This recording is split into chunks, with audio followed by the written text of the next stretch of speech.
Alright, I am here in Jackson, Missouri, getting ready to do a water test. We recently installed a water softener yesterday. I just want to make sure that it's performing and doing its job as it should.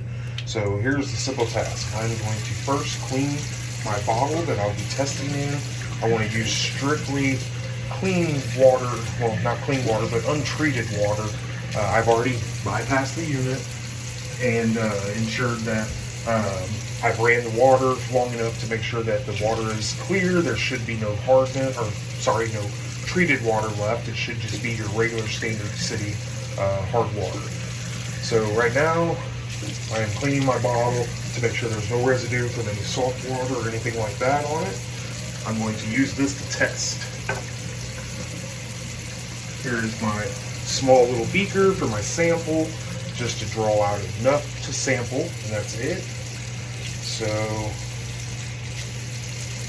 that is cleaned with the city hard water. Doesn't have to be like, clean, just not any treated water in it. Alright, so I'm going to fill that up to the top, and then I'm going to pour that directly into my test bottle.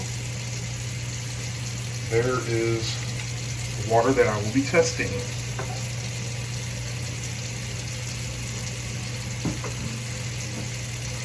Here is our first mixture. It is hardness solution number 1. You're going to add 3 drops of this.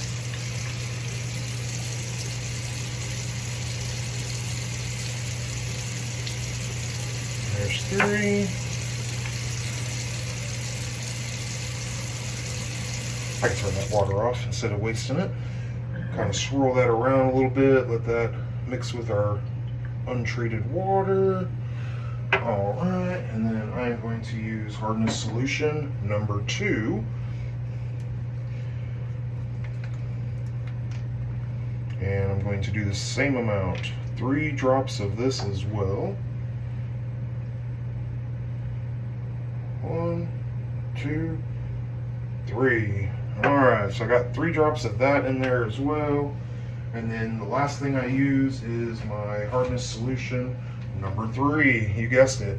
So this one we will add the amount of how hard the water is. So if the water is like, say, 5 hard, then we're probably going to add 5 drops. If it's 10 hard, you guessed it, 10 drops. So here we go. Open it up, and you're just going to kind of want to slosh it around as you add it. And we're looking for this water to turn blue. Right now it's kind of purplish pink. So 1, 2, 3. Yeah, we're not changing yet. 4, 5, 6. Still not changing.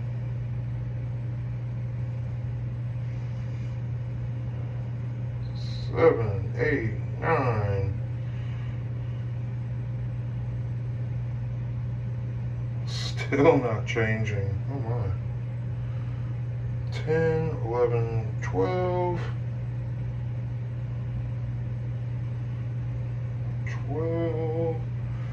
Still no change. 13, 14, 15. This is in Jackson, Missouri. So if you live in Jackson, this is how hard your water probably is. 16, 17, 18. Oh, look at that. We're starting to get a purple. We got blue. So, alright, we are somewhere around 18 hard. That is crazy. That's pretty hard. Alright, I'm going to pause this. I'm going to put it back to the treated water, and we're going to redo this over. So I'll be back. Okay, so I have pre-cleaned all my tools with soft water. I'm just going to go ahead and grab a little sample here, and this should be soft because I have it back in service over there. So my bottle has been cleaned, and my vial has been cleaned with soft water, or rinsed with soft water. So I'm going to pour that in, again with the wasting of water. Turn that off. Alright, we're going to rinse, or Rinse and repeat. We're going to repeat what we just did a minute ago. Hardness solution 1. Here we go. I'm going to put 3 drops of that. 1, 2, and 3.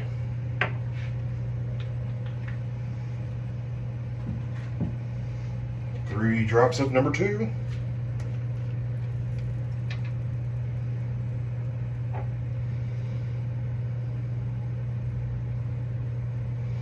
Look at that, it's already turning nice and purple. Oh, it jumped a little bit, didn't it? I went back to a little bit of pink, so let's see what it does now with hardness solution 3. I would like to see this turn blue within a drop or 2.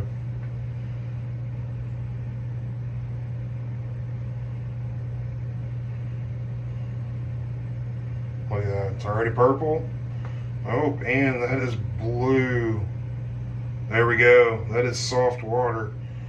Yeah, I was getting ready to add another, but I don't even need to. That is completely blue. Look at that. Ah, you can't see it, but perfectly blue as it should be with 1 drop. That's it. You got soft water, my friend. So the only thing now we wait for is the water heater to completely drain out and cycle through, get all the hardness out of there, and then we know that that is also soft water. So probably step back in a couple weeks and test the hot water side just to make sure that we're getting soft water everywhere as we should. But before I even started the water test, I did do a simple task of bypassing just one side. This knob here, which is the incoming to the softener. By bypassing that, I lose pressure at my faucet. It takes a second because I'm in the basement, so this is the bottom floor. But I lose water there, I lose water here, and then I lose water everywhere else in the house as well. So at every cold spigot, I lose water, so that tells me that it is being hit with my water softener. So yeah, that's it. That's a wrap.